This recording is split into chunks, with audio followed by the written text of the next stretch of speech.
Welcome to YouTube channel of Asha high school.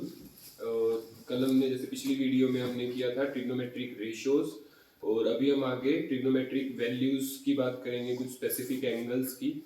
तो जैसे 10th तक के सिलेबस में हमारा 0 डिग्री, 30 डिग्री, 45, 60 एंड 90 डिग्री जो एंगल्स हैं, इनकी ट्रिग्नोमेट्रिक वैल्यूज जो है हमें यूज करनी होती है क्वेश्चंस में। तो ये वैल्यूज याद करने में काफी मुश्किल रहती है स्टूडेंट्स को। तो इस टेबल को बनाने का एक सिंपल सा तरीका हम आज एक ट्रिक करेंगे।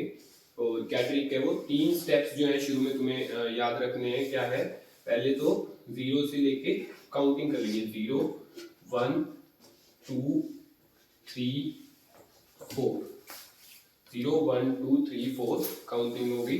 अब इनको फर्स्ट स्टेप है ये हमारा। सेकंड स्टेप है सबको divide by 4, divide by 4, divide by 4, divide by 4 and divide by 4। अब थर्ड स्टेप है सबका under root, under root, under root, under root and under root. 3 steps थे, 0 1 2 3 4, divide by 4 and under root. ये 3 steps करने के बाद ये जो वैल्यूज हैं, ये सभी की सभी वैल्यूज हमारी साइन थीटा की वैल्यूज हैं। जैसे 0 अपॉन एनीथिंग 0, सो साइन 0 की वैल्यू जो है साइन 0 डिग्रीज की 0 होती है। फिर 1 अपॉन 4, 1 का स्क्वायर रूट 1, 4 का स्क्वायर रूट 2, सो साइन 30 की वैल्यू 1/2 होती है। यहाँ पे इनकी कटिंग करेंगे 1/2, सो 1 का स्क्वायर रूट 1, 2 का स्क्वायर रूट √2, सो साइन 45 की वैल्यू आ गई। यहाँ पर √3 एंड 4 का स्क्वायर रूट 2 हो जाएगा, और यहाँ पर 1 से कट जाएगा ये, एंड 1 का स्क्वायर रूट 1। तो ये जो वैल्यूज है हमारी साइन थीटा की वैल्यूज आ गई हैं। अब कोस थीटा के लिए हमें क्या करना है, इसी को उस तरफ से उल्टा करके लिख देना है, क्योंकि साइन और कोस जो है ये इनकी कॉम्प्लीमेंट्री वैल्यूज बनती हैं। जैसे जो साइन 90 की वैल्यू है वही कोस 0 की वैल्यू है, तो उसको अगर हम उस ऑर्डर से रिवर्स करके लिख देंगे तो ये कोस की वैल्यू बन जाएगी। जैसे उस तरफ से शुरू करें 1, फिर √3/2, फिर 1/√2, 1/2 एंड 0। यानी साइन और कोस के जिन एंगल्स को प्लस करके सम 90 डिग्री आए, उनकी वैल्यू सेम रहती है। जैसे साइन 0 एंड कोस 90, दोनों को प्लस करके 0 + 90 90 आ रहा है, तो इनकी वैल्यू सेम है। फिर साइन 30 एंड कोस 60, इनको प्लस करके 30 + 60 90 आ रहा है, वैल्यू सेम है। साइन 45 कोस 45 प्लस करके 90 आ रहा है, तो वैल्यू सेम है। इसी तरह साइन 60 एंड कोस 30 सेम है, और साइन 90 और कोस 0 सेम है, इसीलिए हमने इनका ऑर्डर रिवर्स करके लिख दिया। अब tan के लिए हमें करना है साइन अपॉन कोस, यानी साइन की वैल्यू को कोस की वैल्यू से डिवाइड कर देंगे तो हमारे पास tan की वैल्यू आ जाएगी।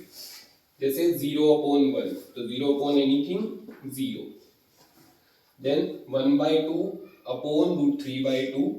तो हमें पता है कि जब हम डिवाइड करते हैं तो जो डिनोमिनेटर है वो ऊपर जाके रेसिप्रोकल हो जाता है, तो 2/√3 होगा, 2 से 2 कटेगा, हमारी वैल्यू बन जाएगी 1/√3।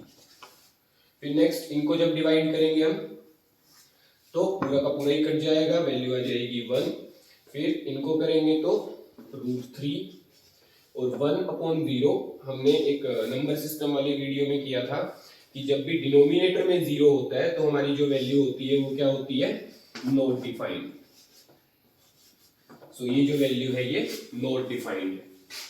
फिर अगर हमें ये 3 ट्रिग्नोमेट्रिक रेशियोज की वैल्यूज याद हैं तो बाकी 3 जो है वो ऑटोमेटिकली याद हो जाएंगी, क्योंकि इन्हीं की रेसिप्रोकल करके वो वैल्यूज आ जाएंगी हमारी। तो जैसे साइन 0 की वैल्यू है तो उसका रेसिप्रोकल करेंगे तो कोसेक 0 की वैल्यू आ जाएगी। तो 0 का रेसिप्रोकल रहता है नॉट डिफाइंड।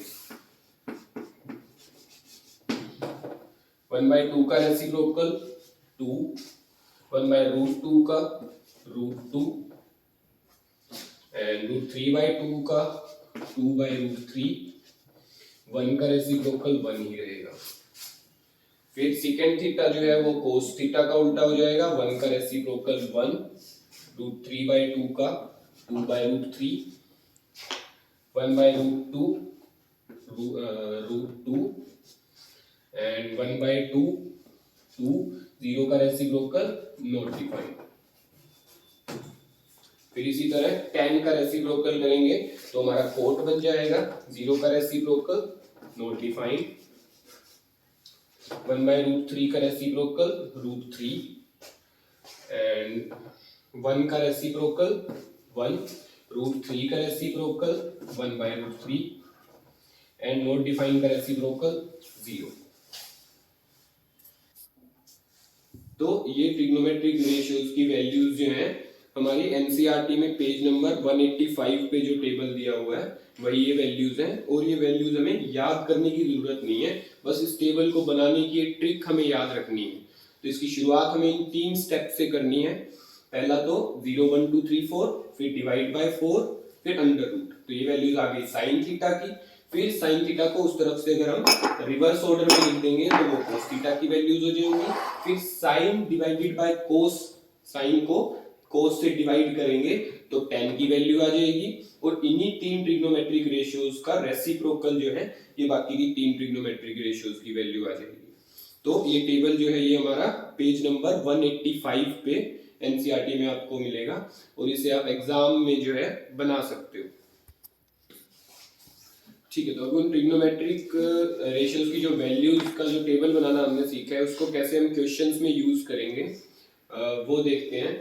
तो यहाँ पर जैसे सभी जो है वो अपने एनसीईआरटी मैथ्स की बुक में पेज नंबर 185 जो अपना टेबल वाला जो पार्ट है वो खोल के रखो, और उसमें एक्सरसाइज का जो फर्स्ट क्वेश्चन का फर्स्ट पार्ट है वो हम यहाँ पे कर रहे हैं।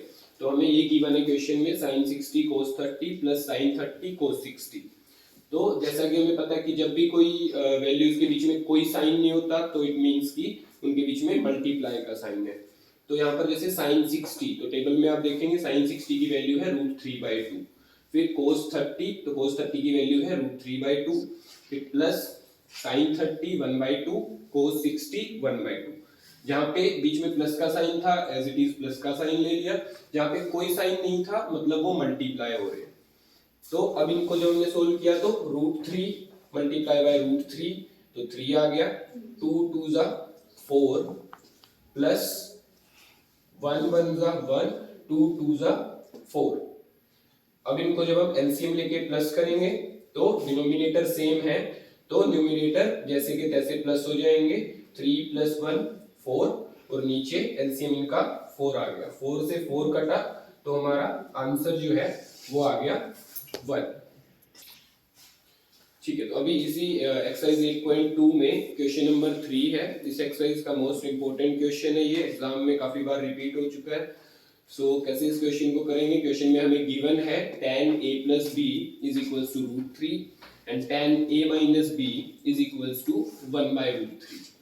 सो नेक्स्ट स्टेप पे हमने क्या किया, √3 हमें पता है tan की वैल्यू √3 कब होती है उस टेबल में देखेंगे हम, तो √3 जो है tan होता है 60 पे, यानी कि √3 को हम सब्स्टिट्यूट कर सकते हैं या √3 की जगह हम लिख सकते हैं tan 60।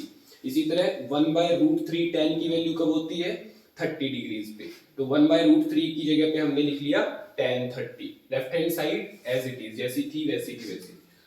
उसके बाद बोथ साइड जो है वो tan हमने काट दिया, तो tan की ही वैल्यूज हैं तो मतलब दोनों ये एंगल्स बराबर होंगे तभी ये वैल्यूज बराबर हो सकती हैं। तो यहां से हमारे पास आ गया a + b की जो वैल्यू है वो 60 है एंड a - b की जो वैल्यू है वो 30 है, बोथ साइड से tan कट गया। उसके बाद अब हमारे पास ये दो लीनियर इक्वेशंस इन 2 वेरिएबल है, जैसा कि हमने हमारे इसी सिलेबस के 3rd चैप्टर में किया हुआ है लीनियर इक्वेशन इन 2 वेरिएबल्स। तो उनमें से आप कोई भी मेथड अब लगा सकते हो, सब्स्टिट्यूशन, एलिमिनेशन। जैसे यहाँ पे हमें दिख रहा है कि एलिमिनेशन सबसे इजी रहेगा, तो इन दोनों इक्वेशंस को हमने लिखा, लाइक टर्म के नीचे लाइक टर्म लिखी और इसको प्लस कर दिया, तो a + a 2a, d - b 0 and 60 plus 30 90. So a तो इधर मल्टीप्लाई कर रहा है, उस तरफ जाके डिवाइड करेगा, तो 90/2 कटिंग हुई यहाँ पे 45. तो a की वैल्यू जो है वो हमारी आ गई है 45 डिग्रीज. अब a की वैल्यू इनमें से किसी भी इक्वेशन में पुट करेंगे, इस इक्वेशन में पुट कर लेते हैं. तो a की वैल्यू पुट कर दी 45, इस इक्वेशन में हम पुट कर रहे हैं a प्लस बी 60 में. So 45 plus b is equals to 60. अब इस इक्वेशन को सोल्व करेंगे तो b इज इक्वल्स टू 45 इधर प्लस हो रहा है, उस तरफ जाके माइनस होगा. 60 माइनस 45, तो b इज इक्वल्स टू हमारा आता है 15 डिग्री. तो यही दो वैल्यूज हमसे पूछी थी, a एंड b की वैल्यूज हमें फाइंड करनी थी. तो b है 15 और a है 45 degree. Okay, thanks for watching the video.